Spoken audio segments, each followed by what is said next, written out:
Hi, welcome back to my channel. You're watching Semifo. Hallo, liebe Semifo-Familie.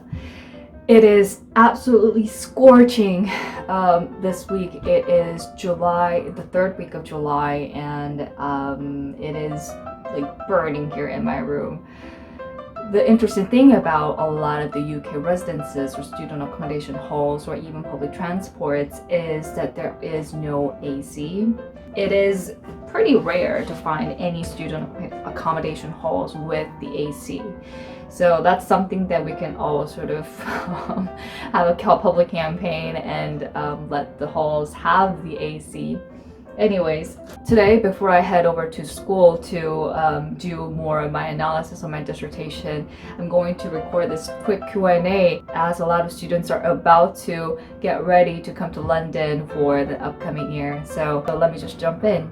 So I heard that in order to enter school facilities, any of the buildings at LSE, you need to take the COVID test regularly. Is there an additional fee to that? Well, the quick answer is no, it's free. You won't need to pay for anything in order to get tested at school or even do a self-testing. So what the school is advising students to do right now, nowadays, as of July 23rd, 2021, so within our school, in the basement of Student Union, there is a COVID-19 testing center where you can get tested. In order to enter any of the school buildings or be able to use any of the school facilities, you need to show a proof that you have been tested within 4 days and you are tested negative. And one way of doing it is to book an online COVID testing within our school website. Once you have a proof that you are a student at LSE, you'll be able to book it online and you go to the testing center and get tested. That's it. And you will get an email confirmation of your test result, and that's what you're going to show to the security officer in any of the buildings that you would enter. And so when I enter the library or CBG or any of the facilities on campus, I show that to them as I enter the building. Another way of doing it is to get a self-testing kit that looks like this. So this is provided by NHS and you'll be able to get a free testing kit through NHS. You can order it online free of cost, or you could also get them at Student Center when you get tested. But I'm not sure if they are still giving out these testing kits right now, so that you might want to check. It's got a explanation brochure inside. Testing kits are all in here. So this is what you'll be using. So basically, to show you briefly how it's done, and I gotta go to school anyway, so I'll just show you how it's been done. So you get one of these tubes, get it out, and right here in this packet there's a little hole where you could put the tube on. So you will set it like this, and then you open up one of these testing liquids and you pour it inside the tube here. Pour everything in. And then this is the disposable sampling swab. You will take one of them, and first you are going to put it inside your throat and try to be as deep as possible so that you can get the most accurate result. Gently rotate it about 5 times and then get it out, and using the same swab you will put it inside the nose, go as deep as possible, and then rotate it about 5 times. And once you get the swab out, you will put the swab inside the liquid and then gently rotate it. And then you will close this little thingy. And then this is the self-test packet. So I'm going to open this up. If you open it, it looks like this. And basically, you are going to put in the sample that you have gathered through this hole. You're going to put it here in about 2 drops, and then it's going to show the result. If you are negative, you're going to have just 1 line on C level, but if you're positive, you're going to have 2 lines on both C and T. That's basically how you do the COVID test. So I hope that this was helpful. And let me get to the second question. Okay, so I'm going to be part of the Politics and Communications program within the Media and Communications. Welcome.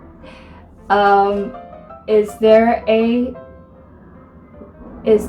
smaller lecture within the seminar? Okay.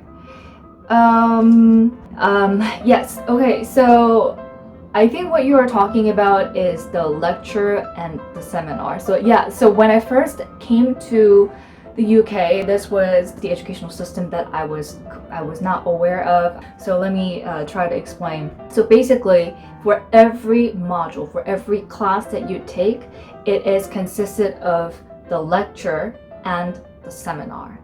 So with the lecture, the professors record their lectures online and it's put on Moodle, and you watch the lecture before the seminar. In my year, within my department, they kindly offered online Q&A session in addition to the lecture and the seminar.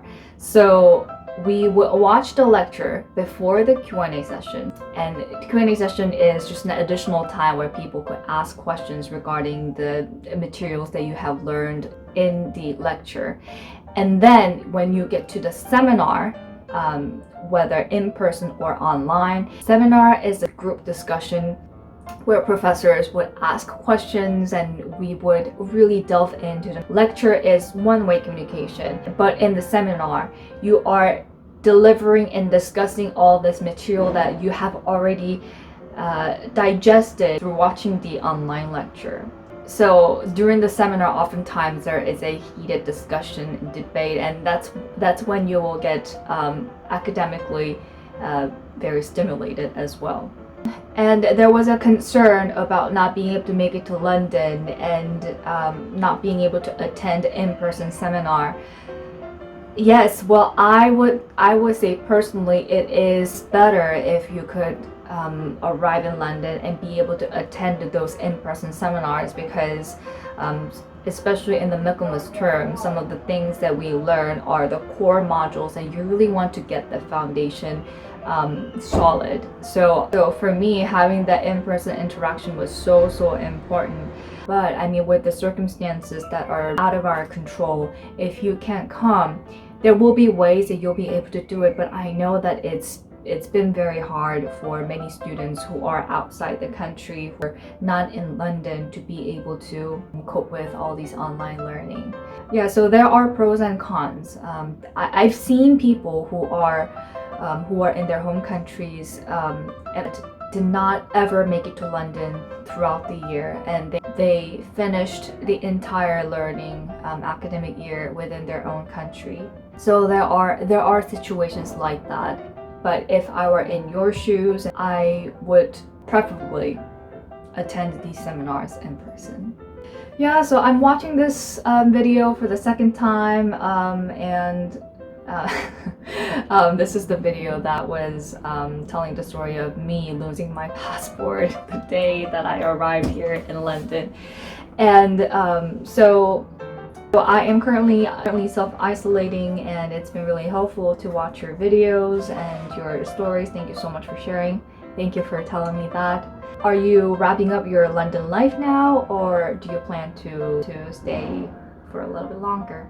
So the quick answer would be, I will be sticking around, and I will keep you updated with more detailed information.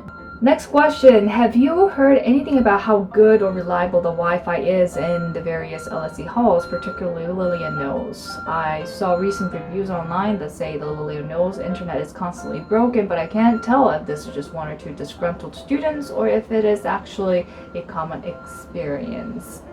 Yes, okay, so I personally do not know anybody who has expressed their frustration with Wi-Fi situation at Lillian Knowles, so I don't think I'm the best person to answer this question. However, in general, within the school facilities on campus, you won't have any problems accessing to internet. However, within student accommodation halls, from time to time, there are minor technical issues that you would encounter. So for example, one of my flatmates, when she arrived in London, she would have an access for about an hour, and then it would turn off, and then she would have to run to the nearest cafe to get an access to the internet. And it is annoying and frustrating when it happens, but it is a really weird time that we're going through and it can happen. But most of the time it should be okay and you'll be able to get access. So is there only 1 year long masters in the UK? Are there any 2-year programs? Yes, there are 2-year programs depending on what your program is. For example, at UCL, one of my friends is in a 2-year program doing environmental engineering.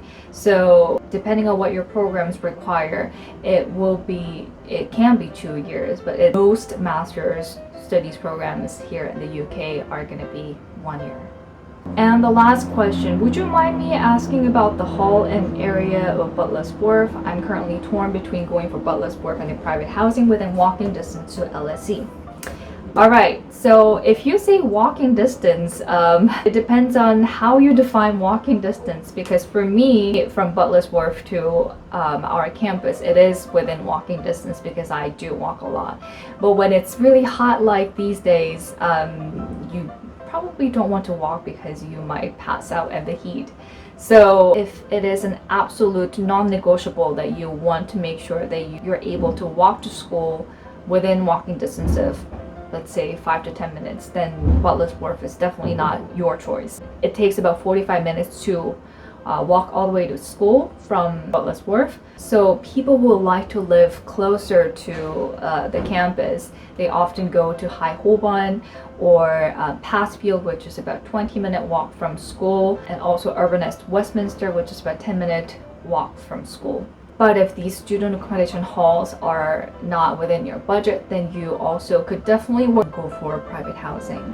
But again, private housing within the walking distance of LSE would be also quite expensive. So people who do private housing often live in zone 2 or even zone 3. So that's something that you should think about. So for example, one of my friends who used to live in zone 1 in Limehouse just moved to Finsbury Park, and he pays about £550 per month, which is a very good price. But it does take about a full hour to get to school from where he lives by tube.